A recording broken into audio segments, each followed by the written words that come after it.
Hello, hello, and welcome to another exciting episode of Skeptics and Seekers Sunday Sermon. This is 4S. I'm David Johnson. Let's get started. And today we have Dr. somebody. Am I a bad person for not even bothering to remember his name? It doesn't matter. Some Christian academic making his best argument for the existence of God. I thought I would put this in because over on Red Letters for the last 2 weeks, I have made a case for mythicism. It's a great couple of shows. You should really go over there and check it out. It's absolutely free for those who pay $1 per episode. Is that confusing? So it's an audio podcast, not a video podcast yet. And so if you would like to hear me make a strong case for things having to do with Jesus, but not have to see all this, it'll cost you $1 per episode. Is that a better pitch? Patreon.com/redletters, patreon.com/redletters, where we discuss all things Jesus. Go on over there, grab a free copy of my book, and let's have a chat. We do this roughly every week, except for the weeks that I don't do it, and you don't pay for those weeks because you only pay for shows that I actually do, and you don't even pay for all of those. When I do supplementals and extra shows, you don't pay for those. So you only pay one time per week, and sometimes not even that. Patreon.com/redletters. Enough of the commercial. I am starting this podcast, this show from the beginning of the recording where the speaker is introduced. Not just normally I would skip this. I thought about skipping it this time and jumping right into the meat of the lecture, but I wanted you to hear this long list of accolades. It's a very impressive list of accolades. And if you kind of fall into the fallacy of authority, and I think it's almost always a fallacy. But if you are the kind of person who's very impressed by academia and you think, well, this person, he's got all of these academic accomplishments, so he must really know what he's talking about. He couldn't possibly be wrong. Well, okay, we're gonna see how wrong he could possibly be. I haven't heard this entire recording, and so some of it will be new to me. And he's giving his best argument for the existence of God. We will have many stoppages and comments. Here we go. He also previously did, or briefly did, postgraduate study. Dr. Peter Kreeft is a professor of philosophy at Boston College and the King's College. He is the author of numerous books on philosophy, theology, and apologetics, as well as a much sought-after lecturer and debater. Dr. Kreeft went to Calvin College and received his master's degree and PhD at Fordham. He also previously did, or briefly did, postgraduate studies at Yale University. Dr. Kreeft joined the philosophy faculty of Boston College in 1965. His intellectual reputation stems from his strengths in debating and summarizing the philosophical arguments of the major Western philosophers. He has debated several academics and issues related to God's existence. Shortly after he began teaching at Boston College, he was challenged to a debate on the existence of God between himself and Paul Brines, an atheist and a history professor, which was attended by a majority of the undergraduate students.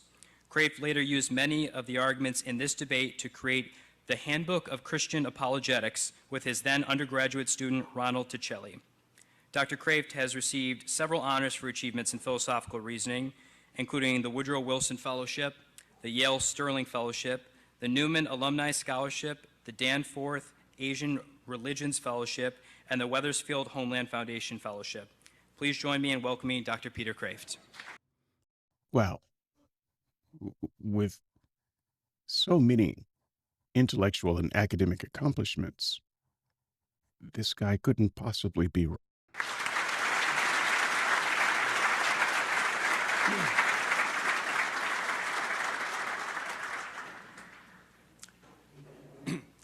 The original title I was given was Supernatural Matters, and then I was told to focus on the existence of God, because that's obviously the primary supernatural matter.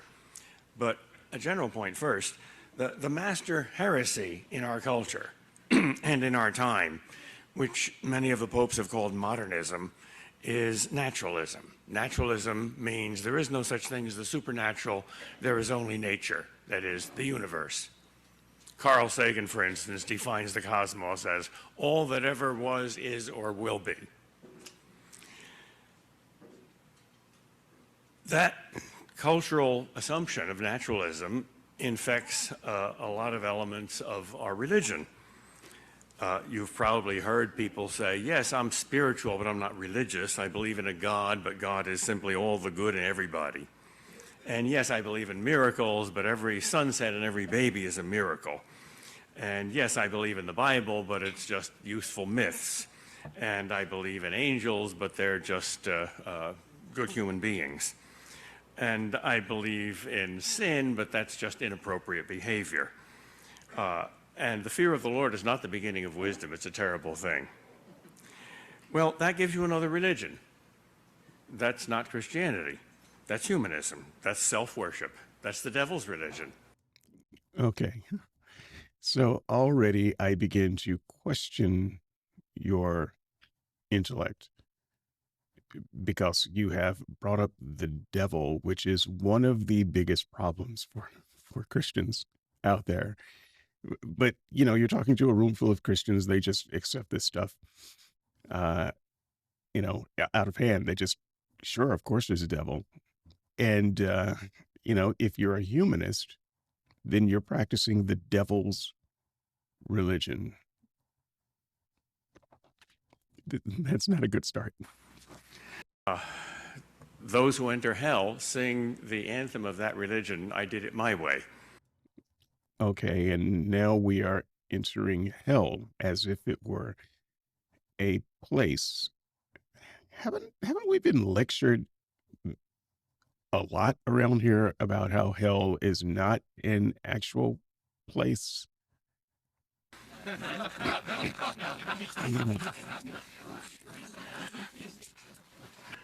Those that sing heaven, enter heaven, sing God's way is the best way. Those are two very different religions. Well, what's the origin of naturalism? Why is it so popular, even among so-called religious people? Well, one very obvious answer is prestige. It's the establishment religion in our secular culture. It's still not that fashionable to be an aggressive atheist, but it's also unfashionable to be an aggressive theist. So something nice and wishy-washy in the middle. A religion where God is like a book on the shelf, and on a beautiful day when you want him, you can take him down. But when he's uncomfortable, you just put him back. But that just raises another question. If the main motive why religious people water down their religion to a naturalistic religion, why is that prestigious in the first place? Why is our culture naturalistic? And the answer that's usually given is to be scientifically respectable, the so-called war between science and religion, which is supposed to be the main reason for the decline of religion throughout the last 3 or 4 centuries in the history of Western civilization. I announce to you the astonishing truth that there is no such thing. The war between science and religion has no more reality than Santa Claus. It does not exist. And if people tell you that science has disproved religion, please ask them which discovery of which science, made when, with which proof, logically disproves the doctrine of which religion. And they'll never be able to answer it. They will never be able to answer it because the question is so convoluted. I think we can simplify it a little bit by maybe restating the question. Are there some aspects of a traditional religion that have been placed in doubt or debunked by science? The answer would be yes. But of course, then he could just turn around and say, well, that wasn't a part of any religion that I'm thinking about anyway. So, um, yeah, it gets worse. It's just a vague climate of opinion. There has never been, throughout the history of the world, a single doctrine of our religion that has ever been refuted by any scientific discovery whatsoever. What?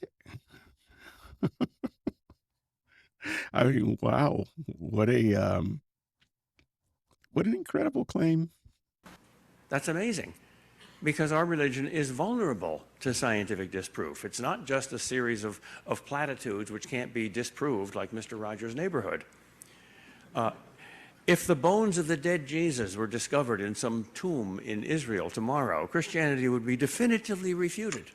Okay. All right. His credibility just dropped at least 20% with that clunker. You hear Christians saying this sort of thing a lot. You know, people like Sean McDowell and such. They say this sort of thing. You know, if the bones of Jesus were found, it would be refuted. Now, I don't know about the decay of bones, so I don't know how long it takes for bones to decay. So would Jesus' bones still even be there? Would be one question I have. And let's just assume the answer is yes to that. Jesus' bones would still be there. Where would we look? Which which tomb? Because we don't know where he was supposedly laid. We have no idea. So exactly how do we find these bones which might actually be there? And let's say we did find some bones that we're pretty sure was the tomb where Jesus was laid, not that we could ever prove that. How do we identify them as Jesus? Did Jesus leave some DNA that, you know, maybe we can match to the bones? You know, this is the definitive Jesus DNA right here, and this is the DNA that we found on the bones. How exactly would we go about identifying those as Jesus bones? Right. This is the kind of thing that Christians say when they want to sound credible, and they say things like, "Oh no, our religion is falsifiable. If you find the bones of Jesus, then we're doomed." You can't find the bones of Jesus. There are no bones marked. Here I am. I'm Jesus. Can't do it. So here, I'm just going to move this microphone back a little bit. Still getting used to this one.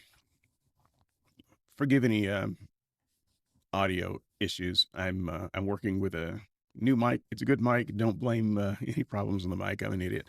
I will get used to the placement of it and that sort of thing. So yeah, this is the kind of thing where Christians just want to look credible, and they're being either purposely dishonest or they're idiots. And they assume that they're talking to idiots, because the people in the room eat this stuff up as if it made sense, as if it were a good argument. Oh, yeah, they just have to find the bones of Jesus. Shut up. Blown away. Nothing like that has ever happened. There is a second reason in our culture, I think, which is even stronger for the decline of religion. And that's not just due to something new in our culture, that's due to something perennial in human nature, namely the desire to be God, the desire to be on your own, the desire to be free, the desire not to knuckle under any higher power. Okay, so the desire to be on your own and free and not enslaved to someone equals the desire to be God? Really? Really? Because you see, I want my freedom, true. However, I don't want to enslave anyone else to my whims. I would think that simply desiring to be free is just the desire to be free. For this gentleman, the desire to be free is the desire to be God, and that would make God the only free being. And that's why it's not so much in theology, but in ethics, that dissent or rebellion exists, especially in sexual ethics. The rest of morality is still fairly well in place in Western civilization, but if it has anything to do with sex, it's a sort of anything goes. That chaos, like any heresy, is always addressed by the church. The church always has an answer to the different wounds that the patients come to it with, because the church is a hospital. And John Paul II's theology of the body, if you don't know it, is something you absolutely must know in order to give the true big picture of sex and sexual morality. But let's do what you're expecting me to do. Let's look at just how faith and reason are, as John Paul II famously said, two wings of the same bird, and how the church speaks two languages, the language of faith and the language of reason. And to the world, the church speaks the language of reason. So what are the rational arguments for the reality of the supernatural? When people speak of the supernatural, they usually think of spectacular things like miracles, life after death, heaven and hell, the authority of the church, the infallibility of Scripture, and maybe most deeply of all, whether God is really in charge of our lives, divine providence. Can God solve even the problem of evil? Those are all consequences of the naturalism versus supernaturalism issue. For instance, if there is no God, then the closest thing you get to God is yourself, and you're in charge of your life, and you're doing a pretty lousy job of it, let's be frank. What? Well, first of all, I disagree with the premise, Mr. Intellect, that if there's no God, then the closest thing to a God would be you. Actually, the closest thing to a God might be some really powerful alien with godlike powers. Okay, so it's not a dichotomy of choices where it's either God or us. Just philosophically, that doesn't really work. And then I forgot the other thing he said, which was equally ridiculous. So let's move on. I love the book of Job, especially because of one word. Job is sitting on a dung heap. You know what dung means? It's the S word. And it happens, and life is full of it. That's in the New Testament too, by the way. One of my favorite verses. It's very funny. It's in Philippians. Paul goes through all of his worldly, prestigious pluses. He's a Pharisee of the Pharisees, as to the law, blameless. He's a Roman citizen. He's educated by Gamaliel, the greatest of rabbis. All of this, compared with knowing Jesus Christ, he says, is skubala. Most of our politically correct Bible translations translate that as refuse or garbage. It's the S word. What is the matter with these uptight humans? Just say shit. It's shit. Okay? It's not the S word. You don't have to say you're grown-ass adults. Just say shit. And the great question of human life is, can you trust God with that?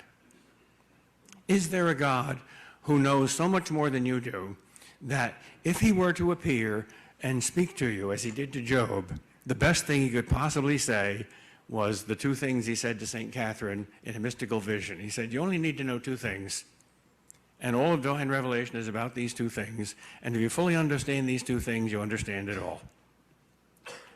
This is all that I'm trying to get across throughout the Bible. Number one, I'm God. Number two, you're not. We keep forgetting that second thing. Well, those are all the practical payoffs of the existence of God. But is it reasonable to believe that there is a God? Eminently so. There are scads and scads of arguments for the existence of God. There's only one good argument against the existence of God, and that's the problem of evil. But there are dozens of arguments for the existence of God. Let me divide them into 4 categories. The first category is, I think, a weak argument which doesn't convince anybody, but it's very clever. It's traditionally called the ontological argument, first formulated by St. Anselm in the 12th century. And it goes something like this. The definition of God, whether he exists or not, is the being with all conceivable perfections. But to really exist outside the mind is more perfect than to exist only as a myth inside the mind. Therefore, by definition, God must exist. Instinctively, we know there's a fallacy there somewhere, although it's very hard logically to find it. So let's just skip that argument. Okay, thank you for a little bit of intellectual integrity here. It's a shit argument, or should I say the other S word, scoop. And talk about a second class of probable arguments or inductive arguments. Arguments from facts that strongly point to the existence of God but don't conclusively prove it. By the way, most arguments are like that.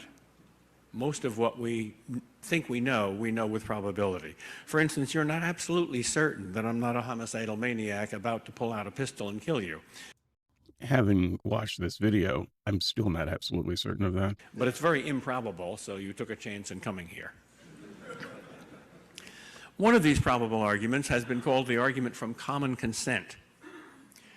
It's estimated that somewhere between 95% and 99% of all the human beings who have ever lived on this planet, in all times, places, cultures, and religions, have believed in some sort of superhuman higher power, or God by per a very broad definition.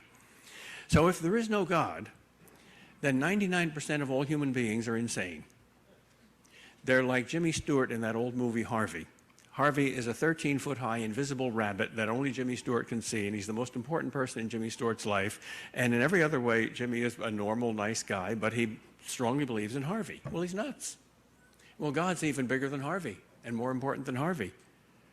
So if there's no God, then only the atheists are sane among us. I mean, that's a big leap. Even I don't make that argument. Well, I don't make it anymore. It's been a long time since I've made an argument like that. That's just not true. That's straw manning the atheist position. Most atheists, pretty much all of them that I personally know and have listened to. So there may be some atheist out there who believes that believing in God makes you insane. But most of us don't believe that at all. In fact, most of us, I would gather, most of us have been believers at one point. And we don't think that we were insane. Excuse me, a little crud in my throat. We have loved ones in our lives right now who are Christians. And the Christianity of the people that we know and care about range the entire spectrum, the entire spectrum, right? So, they're conservatives, they're middle of the road, they're progressives. We don't think they're insane. In fact, I think that believing in God is a completely rational thing. Now, I think that the reasons are not good, but I do believe there are reasons, and I think that someone who falls for it isn't insane or crazy for falling for it. They have a problem with epistemology, and they need to work on that, but that doesn't make them crazy. Just because you believe something that's wrong, we all believe wrong things right now, that doesn't make you crazy. So I reject this straw man attack on the atheist position. This is a position held by no atheists that I know, and I'm guessing practically no atheists whatsoever. Now, maybe there's no conclusive proof that that's not so, but you've got to be awfully arrogant to believe it. No, you don't. Okay, just because I don't believe it, it doesn't require arrogance to believe it. There are situations where almost all people could be insane or crazy. I'm not saying that that's not possible. I just don't think believing in God is the thing that would qualify people as being insane. And so what he's trying to do is bolster his argument by insulting the other side. And he's saying, if you think that I am wrong about this, then you must be arrogant. So the price you pay for disbelieving in God is you can't join the rest of the human race. You have to look down on them as idiots. Okay. One other point about this, and I will let this proceed to the next point. So there are two books. I've read them both. One of them is The Wisdom of the Crowds, and it was by an economist whose name I cannot recall. And it was, I think, a response to another book called The Foolishness of Crowds. It was certainly a response to the idea that, people are smart, but crowds are stupid. So Christians, what do you believe here? Because this is a little bit confusing. The argument he's making is that everybody believes this and everybody can't be wrong. This is kind of an argument that Craig Keener makes in his big book of miracles. Lots and lots and lots of people believe that they have experienced a miracle or have seen a miracle. And just the fact that so many people believe it means that that's a good argument for miracles. All these people can't be wrong. So Christians, on the one hand, if people believe in God, then all these people can't be wrong. But then if I say the majority of people who believe in God aren't Christians, then you say, yeah, well, the crowd is stupid. Why are you following the crowd? Which is it? That's quite a price. A second probable argument is a very famous one, probably you've heard it, Pascal's wager. It's addressed to skeptics who aren't sure whether God exists or not. Well, if you're not certain, you might have to wager. So let's see what you can gain and what you can lose. If God exists and you bet for him, you can gain everything. And if you bet against him, you can lose everything. But if God doesn't exist, you can't gain or lose anything because there's no God and no heaven to gain or lose. So your only chance of winning is to believe, and your only chance of losing is to disbelieve. That's very crass and selfish and crude, and it's not truly religious faith, but it might scare the atheist off his butt. Okay. So it's not a good argument. It's crass, and yet you bring it up in a show that is supposed to be about your best arguments for the existence of God. Why are you even bringing this scuba up? Okay. Because and everyone else knows that Pascal's wager is a terrible argument. All you've got to do is think of it in the following terms. Okay, but what if there was a God of a different religion? Then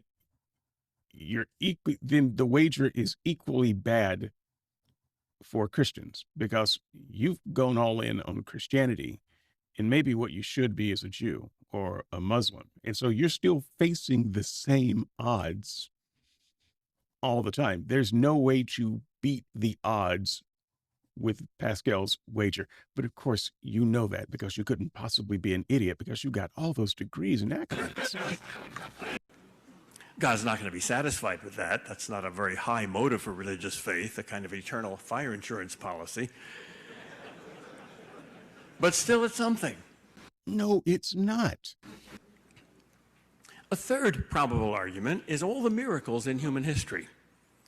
If with an open mind you go through history and look at miracles. Sorry, if with an open mind, this is just kind of a backhanded way of saying you atheists don't have an open mind.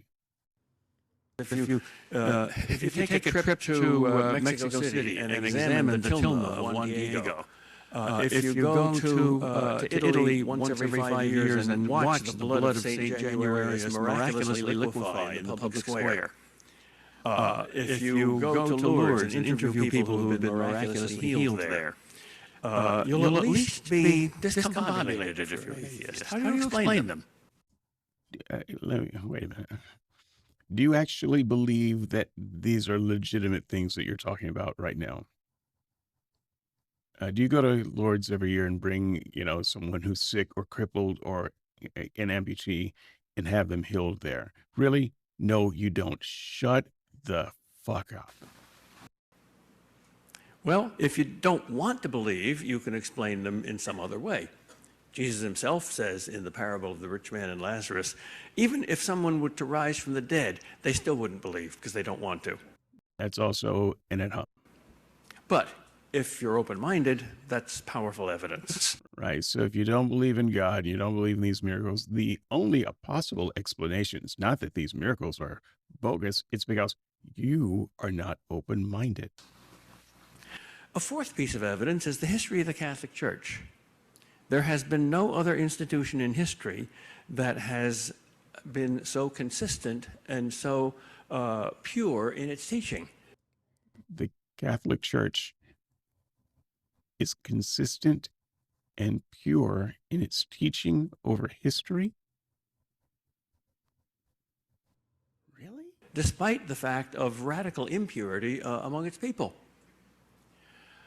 Napoleon kidnapped the Pope, brought him to France, and said, "We will destroy your church." And the Pope said, "If we Italians haven't been able to destroy it for 19 centuries, you're not going to do it either." That's a good argument.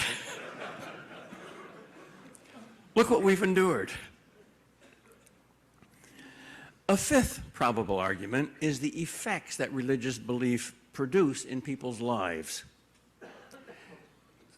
Psychoanalysts, psychiatrists, who are some of the most secular and atheist people in any profession, routinely recommend religious belief to their patients because they see that it makes them happy, well integrated, full of hope and purpose. It works.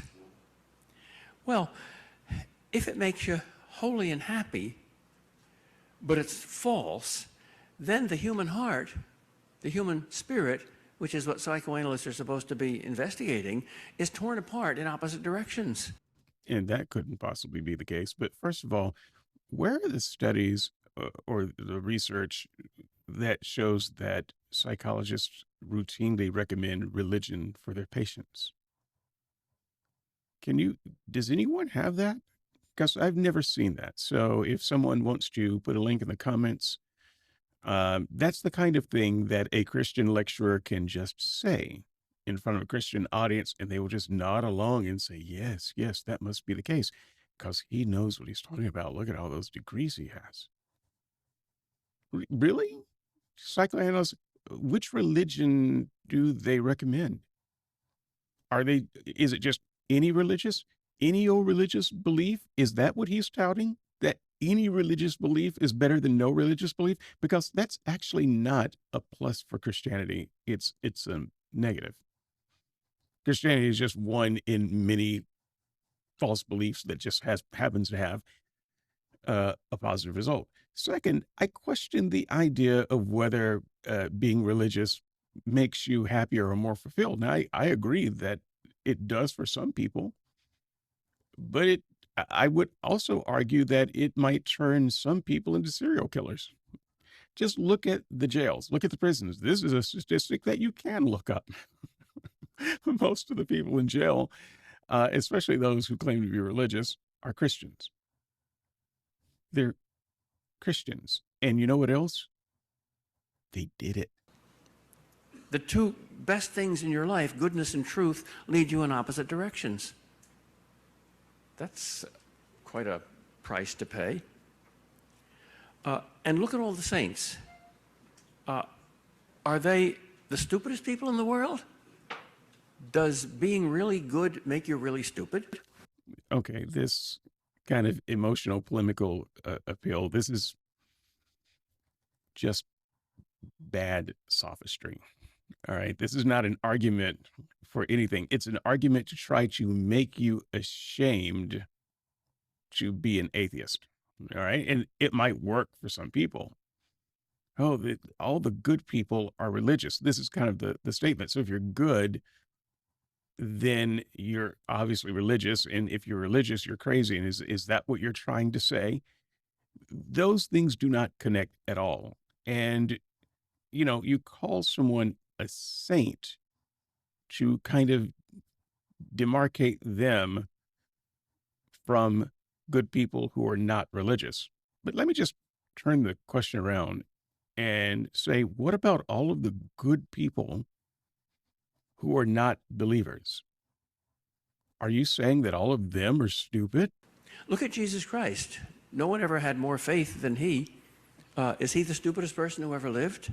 Quite possibly. That's quite a price to pay. Honest atheists like Camus. Excuse me. Honest atheist. Once again, I just want you to feel how loaded all of this is. Just throwing in that term, honest atheist, and then he names someone that you've never heard of, but someone who might agree with one of his positions. Now that's an honest atheist. All you other people, fucking liars. Worry about that. One of my favorite atheist characters in literature is Dr. Roux in his novel The Plague. He's an atheist, but he risks his life to save thousands of people from the plague because he knows that the meaning of life is to be a saint. But he can't figure out how you can possibly be a saint with no God, and he doesn't believe there's God. Right.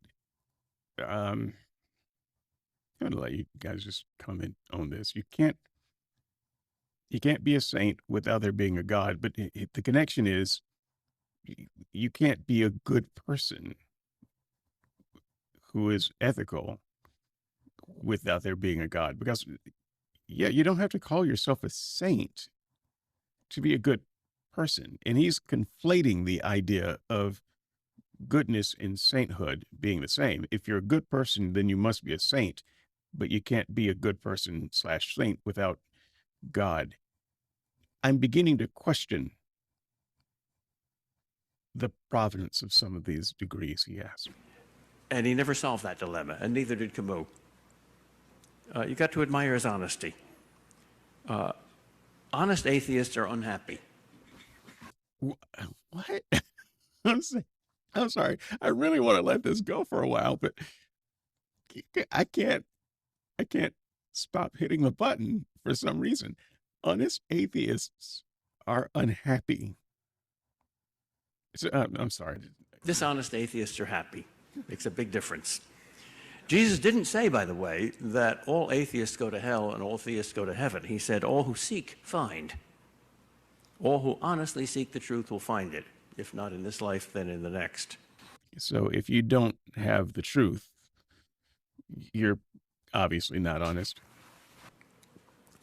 Well, a third class of arguments for the existence of God are much more familiar. Also, does that mean that all honest Christians are happy? If there's a Christian who's unhappy, that they're a dishonest Christian? Especially if you've studied Thomas Aquinas. Clearly, none of these academic achievements touched on, basic philosophy. They're called cosmological arguments, arguments from the cosmos. Arguments are classified by where they start, where their data come from, where their premises come from. And the most certain premises come from our experience, because all our knowledge begins with experience, especially with sense experience. You can't deny, for instance, that things move, that things change. So his first, and he thinks most certain argument, is the argument from that fact. Things move. Well, so what? Well, if there's no first mover, no unmoved mover, no first cause, then there can't be second causes or third causes or fourth causes or any number, even if it's an infinite number. Because motion or change is a one-way thing. If A changes B, that doesn't mean at the same time B changes A. If domino A pushes domino B down, that doesn't mean that domino B at the same time pushes domino A down, the opposite. Well, we see that there is a incredibly complex chain of interacting dominoes, so to speak, in the universe. So there must be a first. And the first, by definition, is not something that's dependent on something before it, because there is nothing before it. So this intuitively looks like a very good argument. There must be some sort of first cause. So I must have an incorrect or faulty intuition, because first cause arguments do nothing for me. It feels like you simply abandon your argument where it's convenient to abandon it. So you say that everything has to have a prior cause. Okay, let's grant that. I'm not entirely sure that's the case, but let's go ahead and grant that. Um, and I will allow my ignorance to go ahead and grant that. So everything that happens, that moves, has to have a cause. If that is the case, there can be no first cause. There, I mean, just philosophically think about that for a moment. Everything that happens has a cause. And what you're saying is everything has a cause except the first cause, but you're just being arbitrary now in deciding what's the first cause. It's the thing that you don't want to regress any further back. And so you have to posit, well, there is at least one exception to this rule that I'm trying to make. The first cause doesn't have to have a cause. Everything else has to have a cause, but the first cause doesn't have to have a cause. Doesn't the second part of that, the first cause doesn't have to have a cause, negate the main argument that everything has to have a cause? Doesn't it? What am I missing? What am I don't have all those. It's not, of course, all that you mean by God. That's a very thin slice of God, but it's enough to refute the atheist. A second argument expands the data from change to existence. Things exist, and things give existence to other things. For instance, your parents are responsible for the fact that you exist in the world. So existence is passed down the chain from causes to effects throughout history. Well, you can't give what you don't have. Suppose I said, I'll give you a book that will be so clear that you'll understand all the mysteries of Catholic theology in 10 minutes. And you would say, please give me that book. And I say, well, I don't have it. I have to borrow it from my wife. Well, does she have it? No, she has to borrow it from the library. Does the library have it? No, it has to get it from interlibrary loan. Well, can interlibrary loan get it? Well, they have to borrow it from, well, does anybody have it? Well, no, nobody has it. Well, then nobody's going to get it. Well, existence is like that book. If we get it, if it's passed down the chain, then somebody must have it to begin with. But a being that simply has existence and doesn't get it is an eternal being, and that's God. There's no other candidate. A third argument is the argument from contingency. Everything can cease to exist. Nothing has to be. We're all great might not have beens. Well, if everything is contingent, on what is it contingent? If everything can die and there's no God and no act of creation and therefore the universe is eternal, there's been enough time for everything to die. How come it's still there? Wait. Go. There's been enough time for everything that exists to have died. Is this a scientific statement? There's been enough to... So it sounds like he's saying that there should be nothing left. No universe, no particles, no nothing. Because since their beginning, there's been enough time for them to have died. And so because the universe hasn't died yet, God must exist and be the one that's keeping it alive. Is that what he's saying? Oh, my scuba. That's a more abstract argument. No, it's not an abstract argument, sir. It's butt-fuck stupid. A fourth one, the argument from degrees of perfection, assumes something that most philosophers today deny, but most commonsensical people believe, namely that when we make value judgments, we're talking sense, not nonsense, and we're talking about objective truth, not just subjective feelings, that human beings really are more perfect than oysters.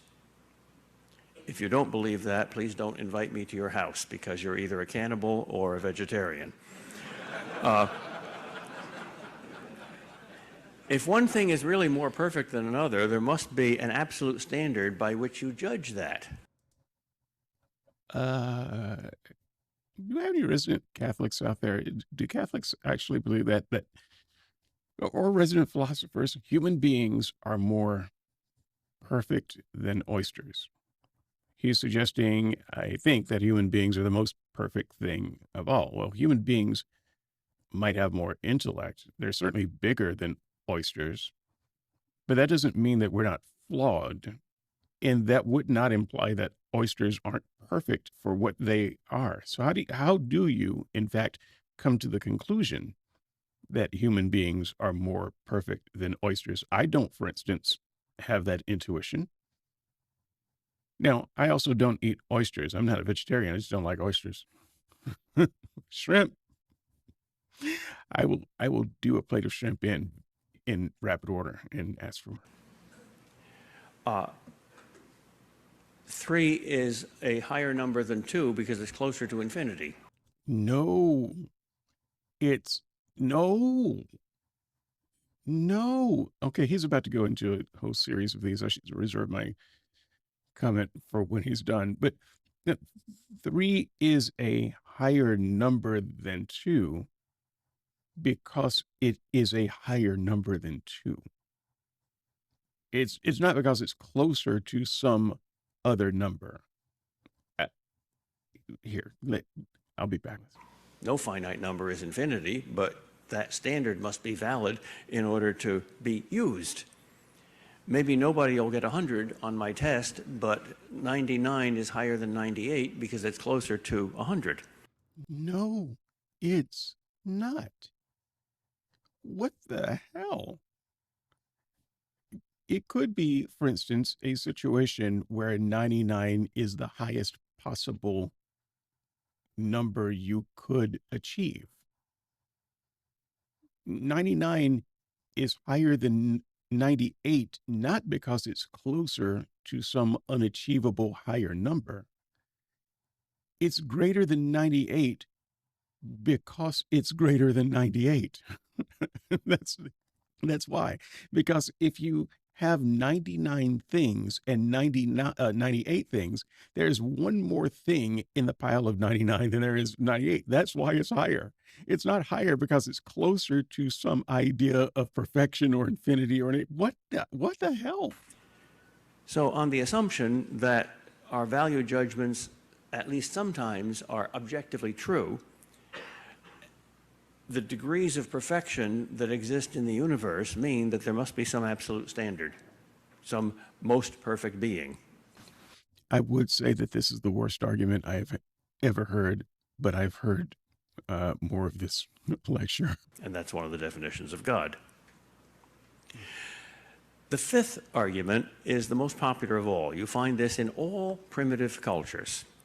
It's called the argument from design, or from order in nature.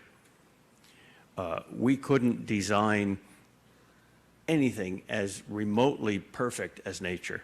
And yeah, it's almost impossible to design, say, cancer or viruses or wait a minute. the more science discovers nature and its laws, the more amazingly intelligent design we see there.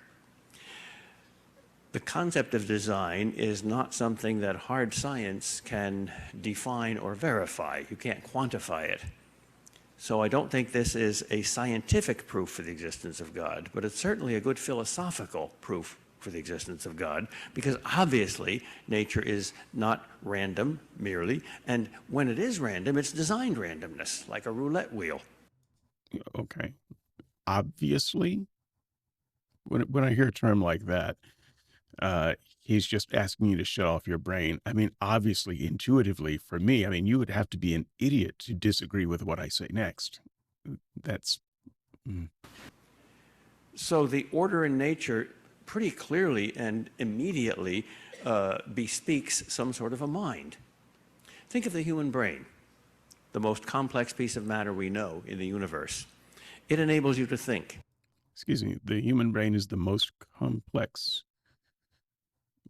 matter we know in the universe. Okay, I'm trying to steel man this a little bit, and I'm still not sure I follow exactly what it is he's trying to say. The human brain is definitely complex, but so are entangled particles. That blows my mind, but maybe he hasn't gotten that far in his physics book. It's very much like a supercomputer. If, when I was flying here yesterday, I heard a public address system say over the airplane, the pilot and the co-pilot have just died, but don't worry, nothing to worry about because the plane is on autopilot and the autopilot has been programmed by a computer, which in turn has been programmed by a random fall of hailstones on the keyboard left out in a football field overnight. I would, of course, lie back in my seat and smile and say everything's going to be all right, right? Of course not. Of course not. Computers work only because there's an intelligent mind that programs them. Well, our brain is like a computer. And if there's nothing but random chance and blind, unintelligent forces of natural selection that programmed our brains to come into existence, why do we trust them for anything, including science and talking about brains?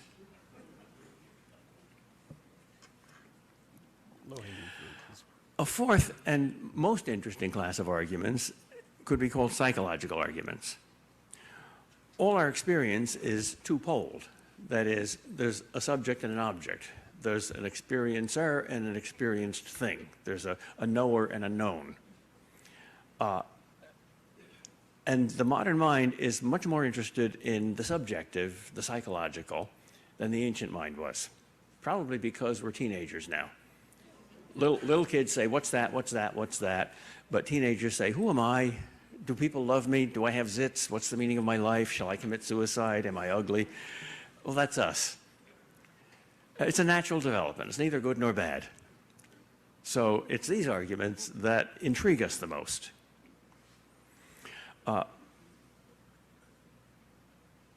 One of them is the fact that we have minds at all,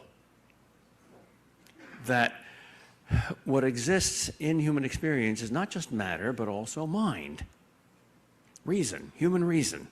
We can know a lot about the universe. We can do science. It's spectacularly successful. We're rightly proud of it.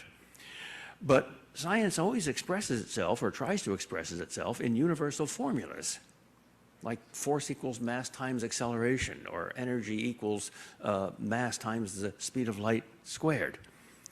So we can know universal truths about nature. Well, that proves that reason transcends nature, because the knowledge of something can't be one of the parts of that something. If I know this microphone, I'm not an atom in the microphone. I'm something over and above the microphone. Knowledge is not a thing. It's not an invisible particle. It's not some undefined substance. It's thoughts and ideas, and thoughts and ideas are things that brains do. Okay? It's things that brains do. As I wave my hand across the camera, across my face, the waving itself is connected to my hand. It's not a separate thing. And you can say, yeah, but the visual of your hand waving and the aspect of wavingness is not the same as your hand, so that must be a different thing. Now, waving is just what my hand does. This is the same kind of fallacy that the argument from numbers has. Oh, well, numbers are a thing. Numbers are not things. Numbers are mere relationships between things. It's a relationship. This thing is one compared to those things which are more than one. And depending on how much more than one they are two or three, or it's a description of things, or a way of talking about the relationship between things. They are not some metaphysical substance, nor or ideas or logic or reason. But I can know something about all of nature. Therefore, there's something that transcends nature, at least when people know nature by reason. So at least materialistic naturalism is overcome by that argument. No, it's not. Even though that doesn't prove a God, it opens the door to a God. No, it doesn't. Some of the truths that we know are not just temporal, but eternal, necessary. 2 + 2 = 4 in any possible universe. How can there be eternal truths unless there's an eternal mind? Aren't we reading the mind of God when we know that 2 and 2 are 4? No. Weren't you listening, you goddamn fool? 2 is not a substance. 4 is not a substance. These are relationships to things, not some metaphysical substrate, you goddamn idiot. That everything is what it is and not what it isn't. That can't ever be changed. That's eternal. But our minds are not eternal. They keep changing. And our minds are not infallible. They keep making mistakes. But when we know that a thing is what it is, we know something that's eternal and unchangeable and infallible. It looks as if we're in touch with the divine mind. Much more interesting than these intellectual arguments are moral arguments. The moral argument for the existence of God is very simple. Dostoevsky put it this way: if God doesn't exist, everything is permissible. That is, if there is a moral law, which is truly moral, it's not just something we made up like the rules of the game, because then you wouldn't feel guilty about changing the rules. You decide to play 9 innings of baseball, you're tired after 6 innings, so you go home without any feeling of guilt. But thou shalt not kill or thou shalt not steal are not like that. They're absolute commands. They're duties. They produce obligation in you. Well, if there's a real law, there must be a lawgiver. A law is an expression of a will. What lies behind a law, if it impinges upon my will, is some other will. Well, what will could that be? Another fallible human will? That would not produce this infallible obligation. How did we determine that there was an infallible obligation? I guess it depends on how you define thou shalt not kill, because the Bible is full of people killing people righteously. People who are Christians believe that there are many occasions when killing people is okay, say, for instance, in self-defense, where lethal defense is the only reasonable thing to do. Most of our laws agree with that, and so I don't actually understand what you're talking about when you talk about some infallible law that is attached to some objective nature, saying that we can't kill. Could you maybe tell me more or give me an example that is not so easily contradicted? The problem with this argument is moral relativism, a genuine infection in our culture. Cardinal Newman, back in the 19th century, already dealt with the problem of moral relativism, which infects mainly intellectuals. We have a saying in academia, that idea is so insane you have to have 2 PhDs to believe it. Cardinal Newman amended the moral argument to appeal even to moral relativists who say there's no 10 commandments, different strokes for different folks. The only thing that I have to worry about is being true to myself and my own private conscience. He said, well, do you think it is ever morally right for anyone to deliberately disobey his own private conscience? To be hypocritical and insincere? No, that's the one absolute. Well, where does that come from? What gives conscience such authority? Okay, let me pause here and try to have some serious discourse on this one. So first of all, I don't agree that going against your own conscience is some kind of moral evil that is absolute. I think it's something that we should try to avoid doing. But as an avid Star Trek fan, and Deep Space Nine is my Trek, people. Eat it. Quark rules. There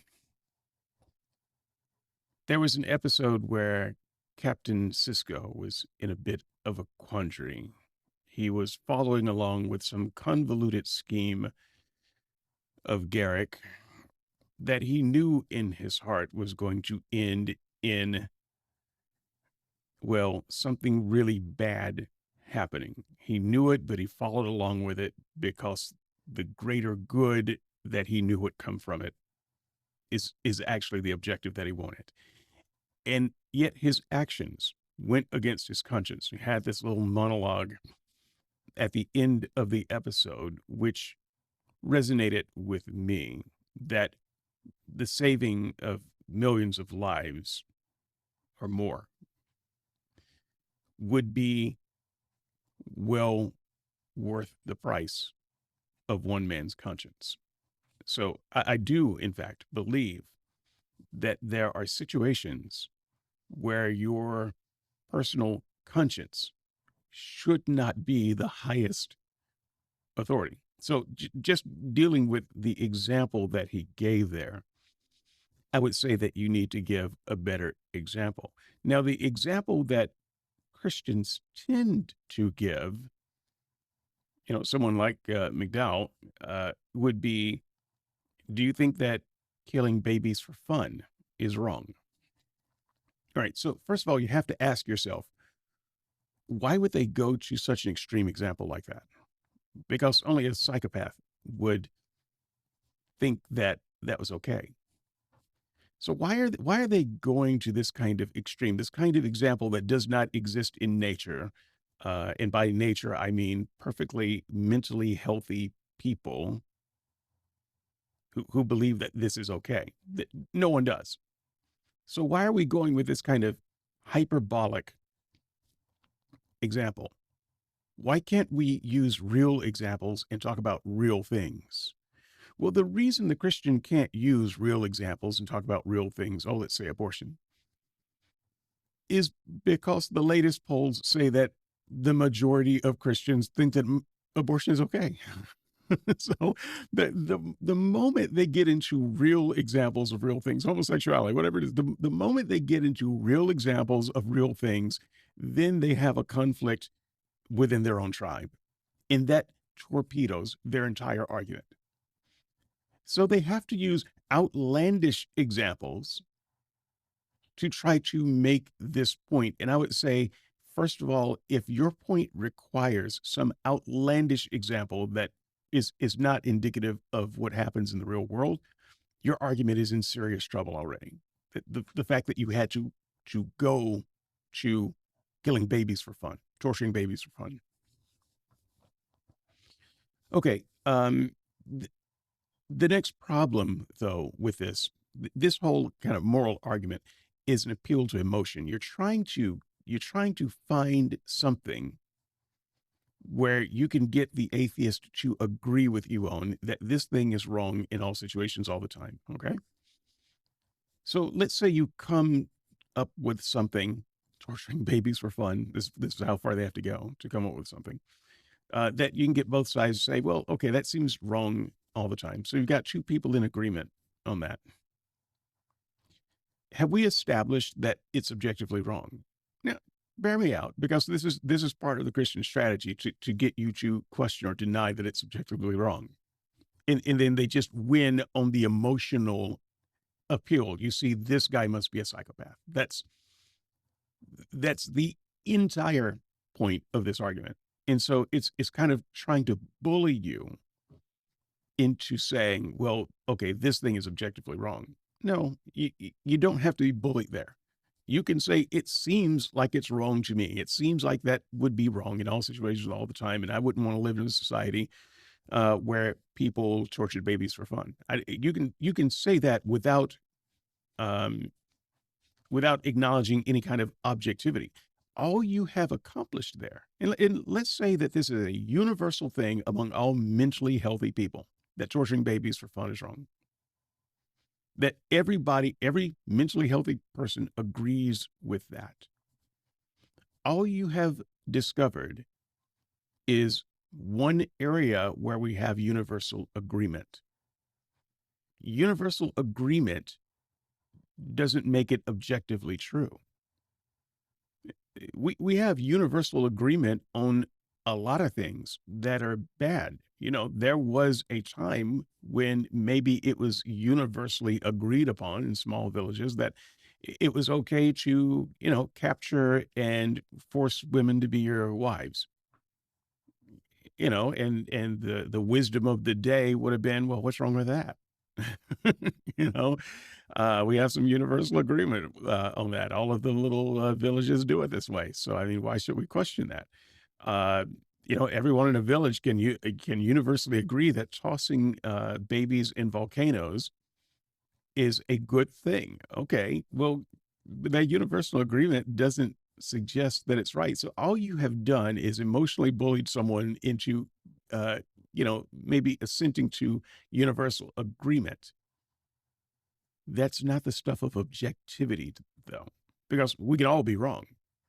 And so part of this emotional appeal is to say, well, we all couldn't possibly be wrong. Yes, we could.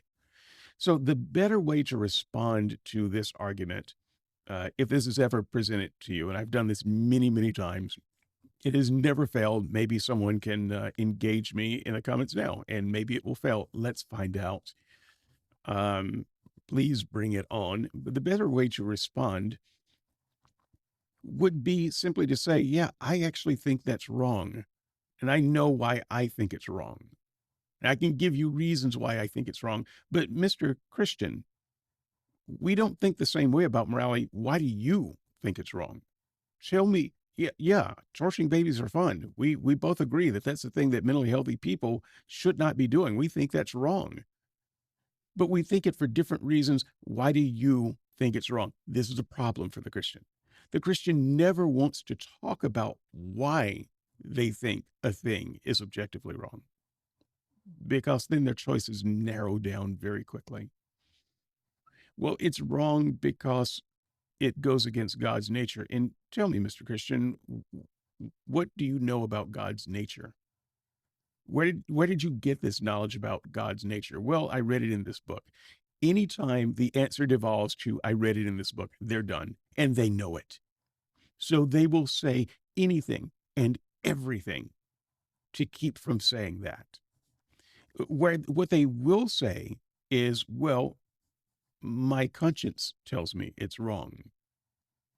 Let your conscience be your guide is an evil thing. It's humanism.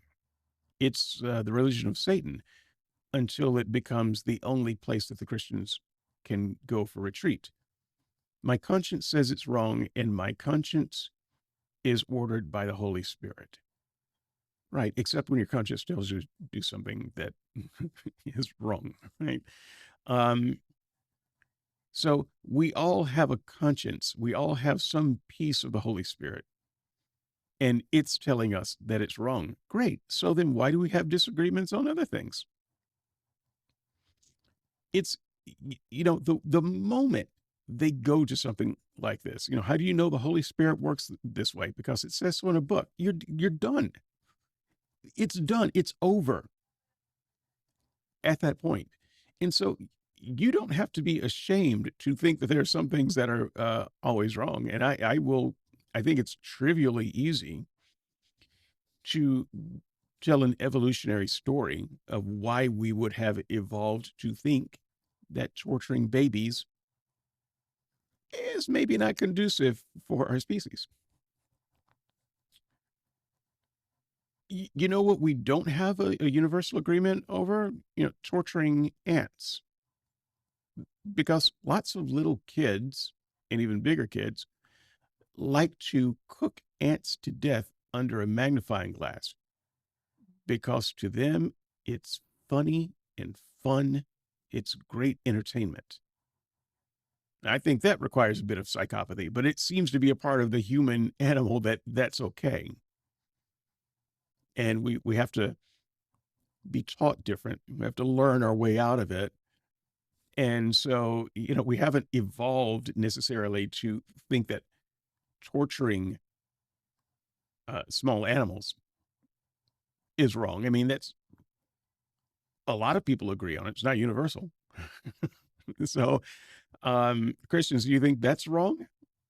Do you think that that's an objective wrong? Because how come so many consciences don't say that's wrong. It's a failed argument no matter which way you turn. I just wanted to give you a little bit of insight about how I have dealt with this objection over time in writing, in debates.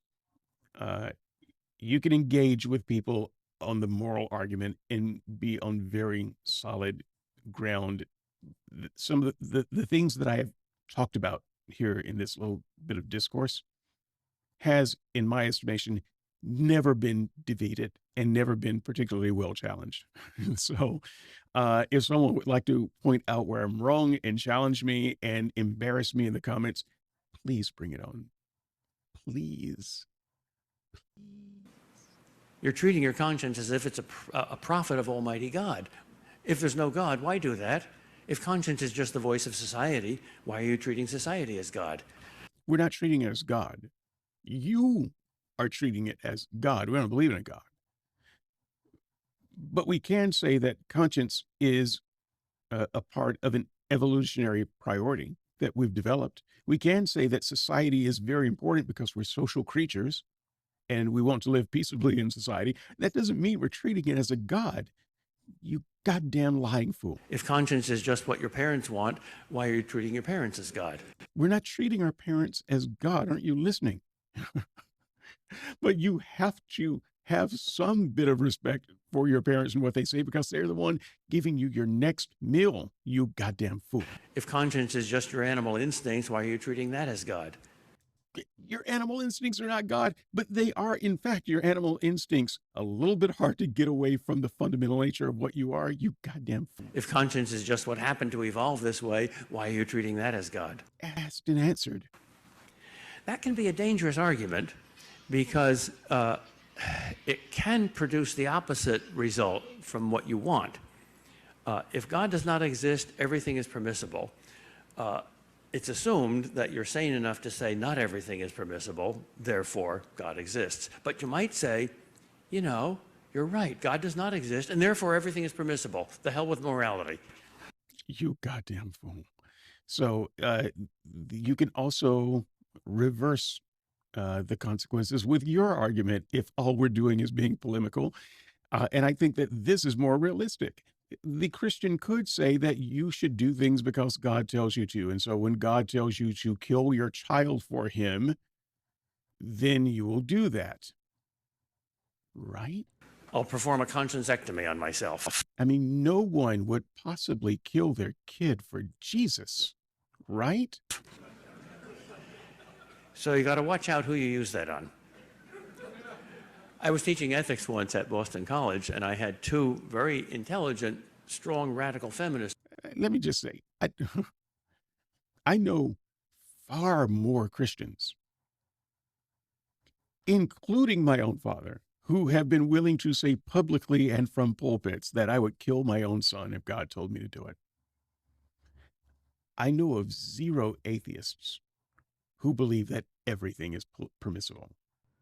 In the front row, and we were talking about abortion, and I challenged them to give me a single argument that would justify abortion that would not also justify infanticide. Why do you suddenly get a right to life when the two blades of the obstetrician's scissors meet when they cut the umbilical cord?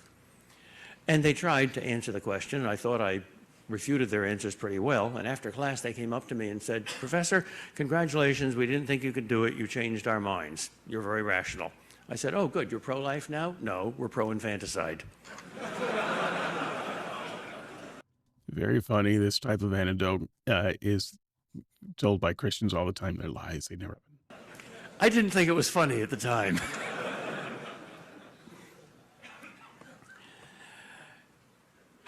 We've talked about two psychological arguments from reason or the intellect and two from the will and morality. There's a third thing in the human soul that distinguishes us from the animals, and that's the heart. There's an argument from beauty that I think is very impressive on modern people. In fact, in the Handbook of Christian Apologetics, I have 20 arguments for the existence of God, and I routinely ask students which is their favorite argument, and almost always the most popular one is the shortest one. There is the music of Bach, therefore there must be a God, period. End of story. grade do you give students who give this answer? I think we're learning a lot about your overly vaunted academic and intellectual prowess here. You either see that or you don't. I personally know 3 ex-atheists who were converted by the music of Bach. I believe you are lying. Well, as I said, that's one you either see or you don't.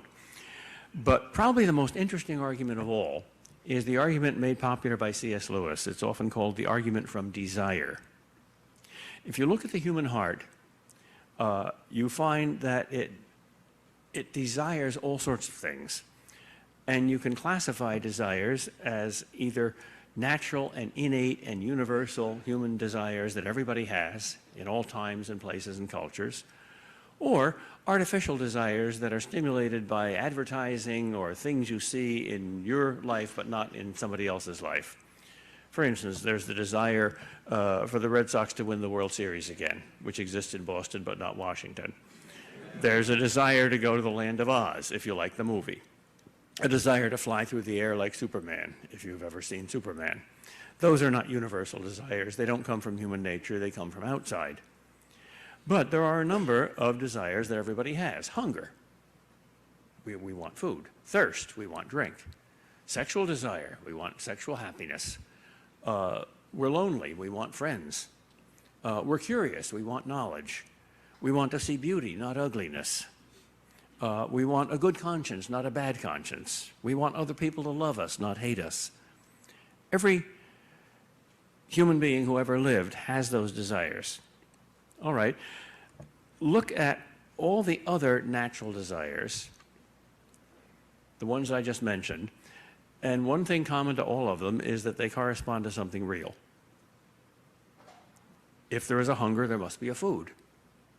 Suppose you went to some other planet and you found that there were some beings there that were like robots. They didn't have carbon-based life forms, but they were constantly getting hungry for steak. But they had no stomachs that could digest steak.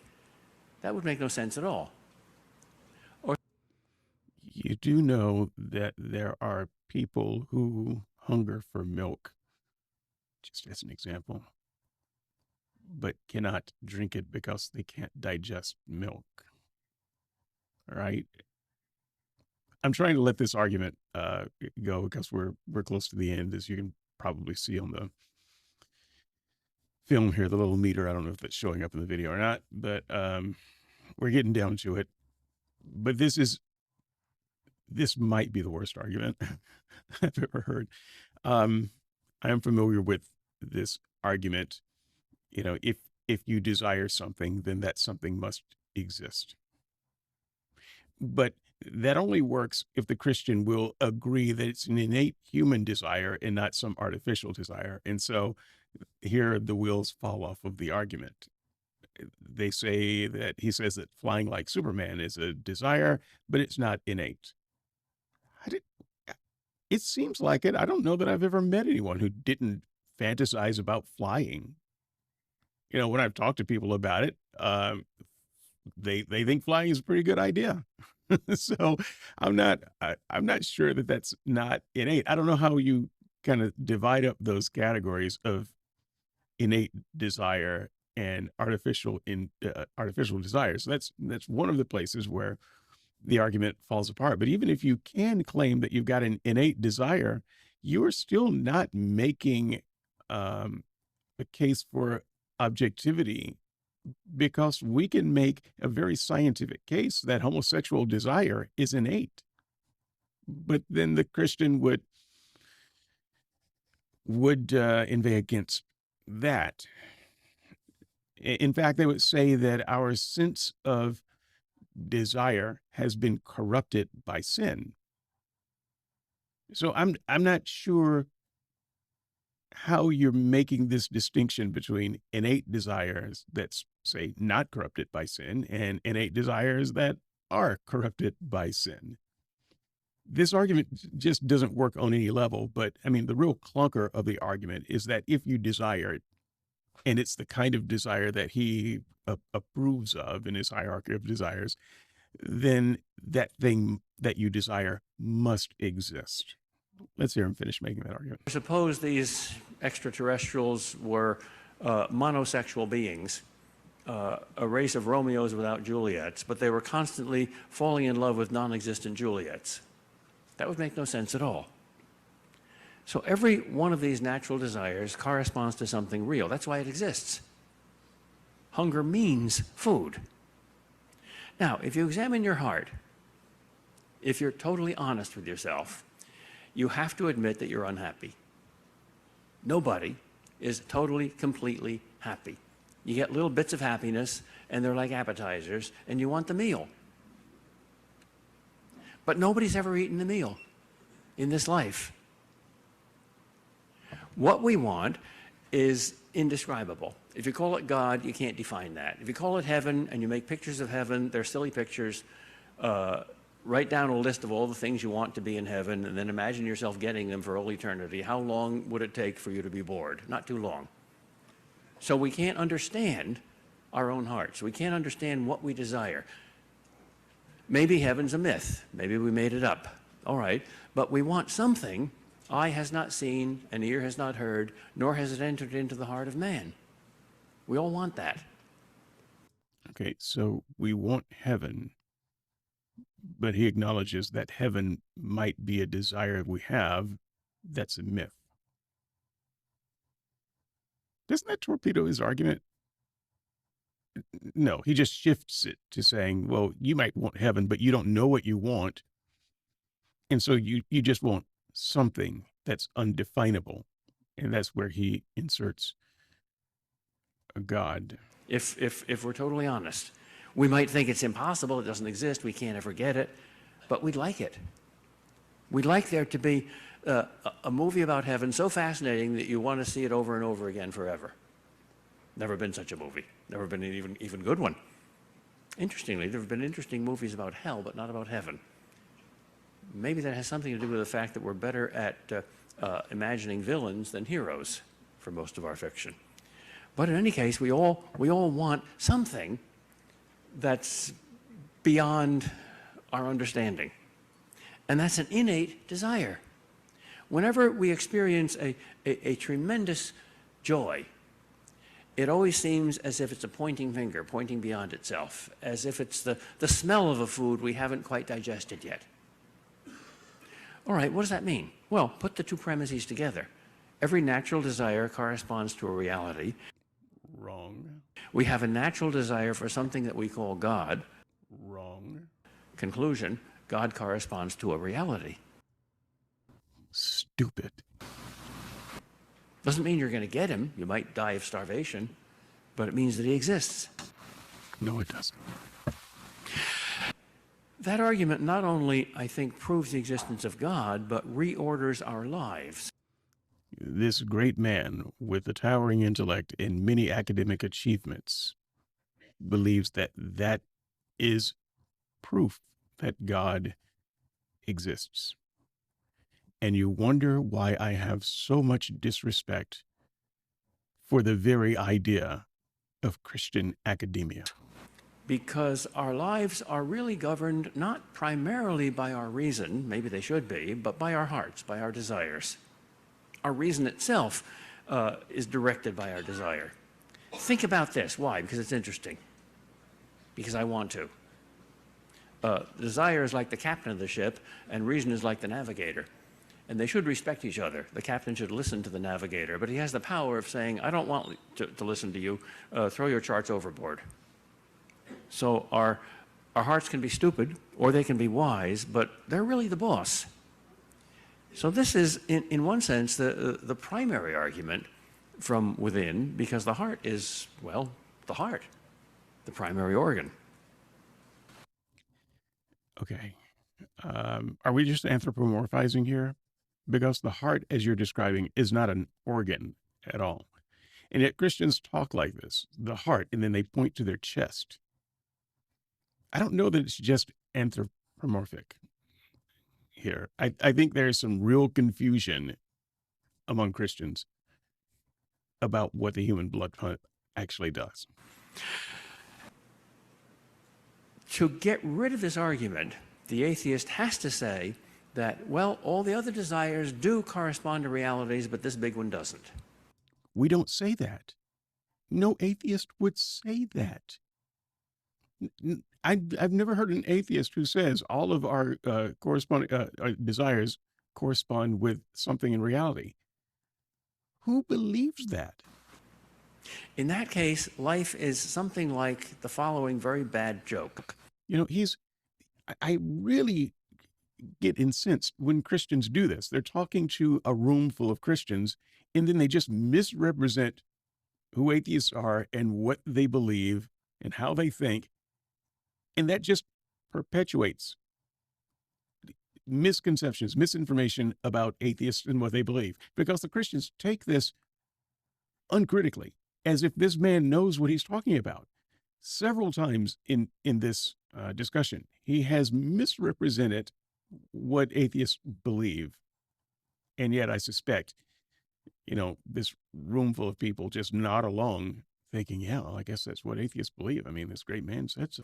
A father was trying to teach his son life's most important lesson. And he said, son, what are you most afraid of?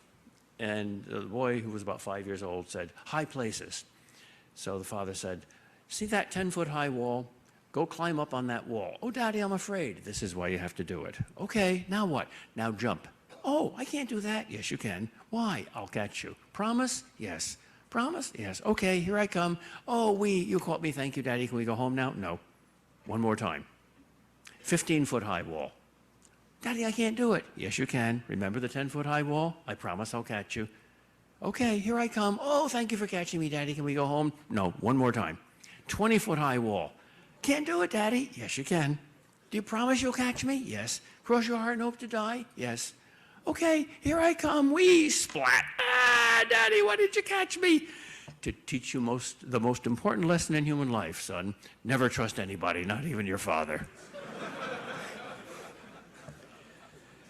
Well, that's what life is like if there's no God and no heaven. Perhaps this is a new idea to him. Nature is red in tooth and claw. And in fact, there is no overarching, controlling, creating Father in whom you can trust. Because God says, trust me in this. There's hunger, there's food. And it's true. And here's the biggest hunger of all. And there's no food for it? That's like somebody starving walking into a restaurant where it advertises free food, and there's a whole bunch of appetizers, and each appetizer makes you more hungry for the main course, and now when the main course comes, it's nothing. It's empty. Well, in that case, naturalism isn't true, because the world is governed by a supreme intelligence that is diabolical. No. I'm sorry, the choices aren't there's either a good God or a bad God. Does anyone have any first-year philosophy courses that they could send this guy? In other words, that argument proves that God is the devil. And if the food exists, then God is God. But in any case, there's got to be a God. No. He's either trustable or he's not. Are you kidding? There's much too much design in every area of human life to believe there's no God. Wow. So the fundamental choice is not so much a choice whether you follow the argument or not, and end up with an absolute being. The fundamental choice is the nature of that absolute being. Can you trust him? Throughout the Bible, you don't find arguments for the existence of God. In fact, disbelief in the existence of God is mentioned only once in the Bible, in the psalm that says, the fool has said in his heart, there is no God. Well, learn your Bible, not true. 1 John, it doesn't. Of course there's a God. The big question is, can you trust him? It certainly doesn't look like you can. The world is full of scubala. Why did Jesus Christ come? To show us two things, John Paul II says, the two most important things in human life, who we are and who God is. Jesus Christ showed us that God is infinite love and infinitely trustable. He came to feed us with his own body and blood. You can't be more loving than that. He came to feed us with his own body and blood. You can't be more loving than... And then he showed us who we are. We're supposed to be little Christs. Well, those are the two supreme answers to the two supreme questions. The reason arguments for the existence of God are important is that they give for the atheist a reason to avoid those two questions. But once you've overcome that, once you've made theism a possibility, then the even bigger question arises. Do you trust him? Do you love him? Do you jump? And that's the fundamental question of human life. So please jump, please be a saint, please save the world.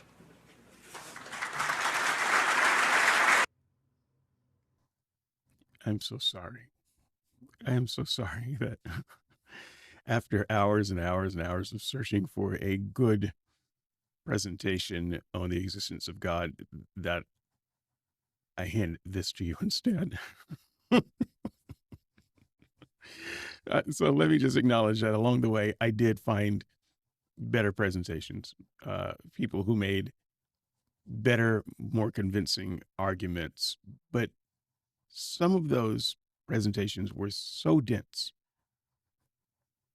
so above my pay grade, I couldn't even be entirely sure of what they were saying. And so I didn't feel like I could comment on it properly. I need to be sitting with someone listening to it alongside me so that I can say, wait a minute, okay, what exactly does he mean by that kind of thing?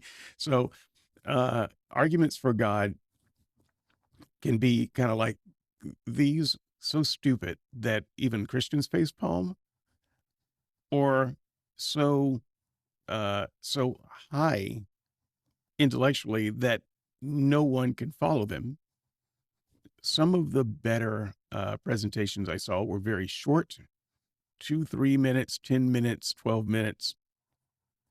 Not the stuff of a show. I'd have to take several of them and put them together. I couldn't really find lots of them that I thought were good. So doing a show like this, you just kind of have to choose presentations that kind of fit the format that you're doing and that are things that you can understand and that you can communicate to the audience and do the best you can. And I honestly believe that for the average Christian, these serve as good arguments. And for the more intellectual Christians, they still use some of these arguments, but they have tried to put together better versions of these arguments so that they can't be as easily dismissed as I have done here. But at the end of the day, I find that these types of speeches don't have any merit for the main reason that they don't represent the reason why anyone believes in God. No one believes in God because of these reasons, right? This isn't it. No one believes in God because of the ontological argument. They don't. No one believes in God because of Pascal's wager. No one believes in God because of cosmological arguments. They don't believe in God because of the moral arguments. And so these are things that Christians tell each other to give some post hoc rationalizations for why they're hanging on to Christianity.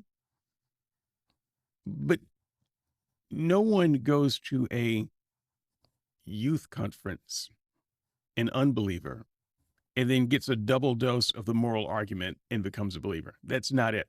The reasons people become Christians, and so I've talked to thousands of such people. This is one of the things that I was very interested in when I was a Christian. Why are you a Christian? Why did you become a Christian? The answers are the real reasons are far more base than that. And I think in all of my personal research on this, I think that the truest reason why people are Christians is something that they can't even define. It's beneath their ability to explain. Because if you just sit with a Christian, you go through a presentation like you have today, and then you debunk, one of these claims, then they'll just move to another claim. Okay, but I thought you were a Christian because of this. Well, okay, then I'm a Christian because of this. They'll just move to another claim, and you can debunk them all, and they'll just keep moving to another claim. Now, some of this is just dishonest argumentation, but I think that people really don't know why they are believers. And the other side is true. I think that a lot of people don't know why they stopped believing in God. It's hard to say exactly when you stopped believing in God. You know, I try to answer the question. People ask me this question all the time, and I just warn them. I preface the answer with, "Look, it's different every time." So every time I answer this question, it's a little bit different. I don't know when exactly the straw was laid that broke the camel's back. Not sure. I think it's something more base than that. It just became something that you no longer believe. If you ask a 12-year-old why they no longer believe in Santa Claus, I don't think they could tell you. They don't know. At some point, it just stopped being believable to them. But why did it stop being believable to them? What changed? They don't know. So at the end of the day, the Christian is trying to present these things as reasons why you should believe in God, but none of these represent reasons why they believed in God. None of it. It's all just kind of post hoc rationalization that gives you some kind of weapons or tools to help you stay put and not follow your, dare I say, instinct, and be honest with your, dare I say, conscience, and move away from faith. And so the people who want to hold on to their faith, they often reach for these apologetic answers, much like I did. But because I was an honest seeker, I had to go beyond even these simple apologetic answers. And when they were debunked, to my mind, I had to follow my conscience to where it led, which is an acknowledgement that somewhere along the way, I have stopped believing in this myth. So we can debate these things, and I hope we do. It could be fun. It could be intellectually fulfilling or just entertaining. But at the end of the day, Christian apologetics doesn't convert anybody. In fact, I think the most that Christians can do with apologetics is maybe stop the bleeding a little bit. But I honestly believe that when we engage with Christian apologetics, apologetics can be shown as a tool that deconverts Christians more than anything else, because you have on the one hand this person with all these degrees saying these are reasons why you should believe, and then you have some idiot like me pointing out very obvious things as no, these are not reasons to believe. And so the Christian is left thinking, well, dang, I don't really think I do have good reasons. Have I assessed any of these arguments incorrectly? You tell me. Skeptics and Seekers at gmail.com if you want to send me an email. You can comment on the board, skepticsandseekers.squarespace.com, and I will be happy to interact with you there. Or you can come to patreon.com/redletters, where we talk all things Jesus. In the meantime, thank you very much. I've been David Johnson. This has been 4S, and we will see you next time.